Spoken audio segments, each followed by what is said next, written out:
বৃহত্তৰ অসমীয়া জাতিৰ গৌৰৱ, দেশৰ গৌৰৱ বীৰ শ্বহীদ সুনীল কলিতাদেৱলৈ মই গভীৰ শ্ৰদ্ধাঞ্জলি জ্ঞাপন কৰিছোঁ। আৰু তেখেতৰ আজি যিখিনি ত্যাগ দেশৰ স্বাৰ্থত, ৰাইজৰ স্বাৰ্থত, এই কথা এই জাতিয়ে কেতিয়াও পাহৰিব নোৱাৰে আৰু তেখেতৰ ত্যাগ কেতিয়াও অথলে নাযায়।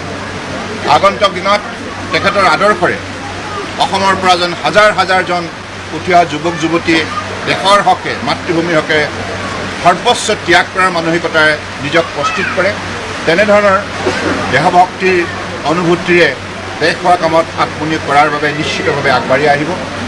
আজি শুভক্ষণত মই আমাৰ কলিতাদেৱৰ পৰিয়ালবৰ্গলৈ মোৰ গভীৰ সমবেদনা জ্ঞাপন কৰিছোঁ আৰু এই কথাও নিশ্চিত যে আগন্তুক দিনত এই পৰিয়ালৰ সৈতে সদায় চৰকাৰ থাকিব। আপোনালোক অকলশৰীয়া নহয়, কাৰণ কলিতাদেৱে মহান ত্যাগ তেখেতে স্বীকাৰ কৰিলে। গতিকে এইখিনি কথা ইতিহাসৰ পথত সদায় জিলিকি থাকিব আৰু এই কথাখিনিৰে আমাৰ সমগ্ৰ অসমীয়া জাতিটোৰ যি বীৰত্ব ভাৰতবৰ্ষৰ ইতিহাসত ই সোণালী আখৰে লিখা থাকিব। গতিকে সেইবাবে মই পুনৰবাৰ বীৰ শ্বহীদ সুনীল কলিতাদেৱলৈ গভীৰ শ্ৰদ্ধাঞ্জলি জ্ঞাপন কৰিছোঁ আৰু ঈশ্বৰৰ ওচৰত প্ৰাৰ্থনা জনাইছোঁ তেখেতৰ বিদেহী আত্মাই চিৰশান্তি লাভ কৰক।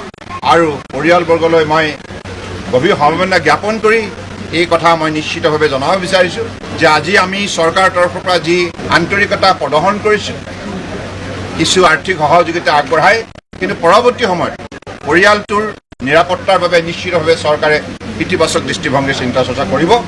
এই কথা নিশ্চিত। এইখিনি কথাকে কৈ মই পুনৰবাৰ সমবেত এই অঞ্চলসমূহ ৰাইজলৈ গভীৰ শ্ৰদ্ধা আৰু শুভেচ্ছা জনাই মোৰ একাকাৰ সামৰিছোঁ। মই ইতিমধ্যে ক'লোঁ আৰু লগতে আজি আপোনালোকে গম পাইছে আমাৰ ভাৰত চৰকাৰৰ মাননীয় গৃহমন্ত্ৰী অমিত শ্বাহ ডাঙৰীয়াও তেখেতে বীৰ শ্বহীদ সুনীল কলিতাদেৱৰ পৰিয়ালবৰ্গলৈ আজি শোকবাৰ্তা প্ৰেৰণ কৰিছে আৰু তাৰ বাবে মই কেন্দ্ৰীয় গৃহমন্ত্ৰী অমিত শ্বাহ ডাঙৰীয়ালৈ অসমৰ ৰাইজৰ হৈ গভীৰ কৃতজ্ঞতা জ্ঞাপন কৰিছোঁ। কাৰণ তেখেতে আজি আমাৰ বীৰ শ্বহীদগৰাকীৰ প্ৰতি, পৰিয়ালটোৰ প্ৰতি যিখিনি তেখেতৰ আন্তৰিকতা প্ৰদৰ্শন কৰিলে আৰু এই মুহূৰ্তত তেখেতে যিখিনি কথাৰে আমাক বিশেষভাৱে সাহস যোগান ধৰিলে, তাৰ বাবে আমি তেখেতৰ ওচৰত কৃতজ্ঞ। গতিকে আগন্তুক দিনত মই পুনৰবাৰ কৈছোঁ এই শ্বহীদৰ পৰিয়ালটোৰ প্ৰতি সদায় চৰকাৰ দায়বদ্ধ থাকিব। নমস্কাৰ।